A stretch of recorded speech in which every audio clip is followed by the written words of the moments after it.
നമ്മുടെ പിള്ളേരെ സ്കൂൾ വിട്ടൊക്കെ വരുമ്പോൾ, അല്ലെങ്കിൽ മറ്റേതെങ്കിലും യാത്ര കഴിഞ്ഞ് വരുമ്പോൾ, അല്ലെങ്കിൽ എവിടെയെങ്കിലൊക്കെ പോയിട്ട് വരുമ്പോൾ അവർ പോയ കാര്യങ്ങളെക്കുറിച്ച്, അല്ലെങ്കിൽ സ്കൂളിൽ പഠിച്ചതിനെക്കുറിച്ച്, അല്ലെങ്കിൽ മദ്രസയിൽ പോയി അവിടെ നിന്ന് പഠിച്ച കാര്യങ്ങളെക്കുറിച്ചൊക്കെ വന്ന് നിങ്ങളുടെ വീട്ടിൽ സംസാരിക്കാറുണ്ടോ?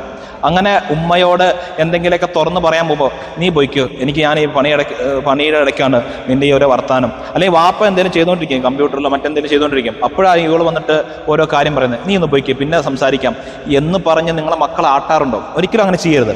അവർ പറയുന്നത് കേൾക്കാനുള്ള ഒരു മനസ്സ് നമ്മുടെ വാപ്പയും ഉമ്മയും കാണിച്ചു കഴിഞ്ഞാൽ ആ മക്കൾക്ക് എല്ലാ കാര്യങ്ങളും തുറന്നു പറയാൻ പറ്റുന്ന ഒരു കൂട്ടായി നമ്മുടെ രക്ഷിതാക്കളാവേണ്ടതുണ്ട്. അങ്ങനെ ആവുമ്പോൾ നല്ല സംസ്കാരങ്ങളും സ്വഭാവങ്ങളും തിരുത്തലുകളൊക്കെ നടത്തി ആ മക്കളെ നല്ല രൂപത്തിൽ കൊണ്ടുവരാൻ കഴിയും. അള്ളാഹു നമ്മുടെ മക്കളെയൊക്കെ സ്വാലിഹീങ്ങളിൽ ഉൾപ്പെടുത്തി അനുഗ്രഹിക്കുമാറാവട്ടെ.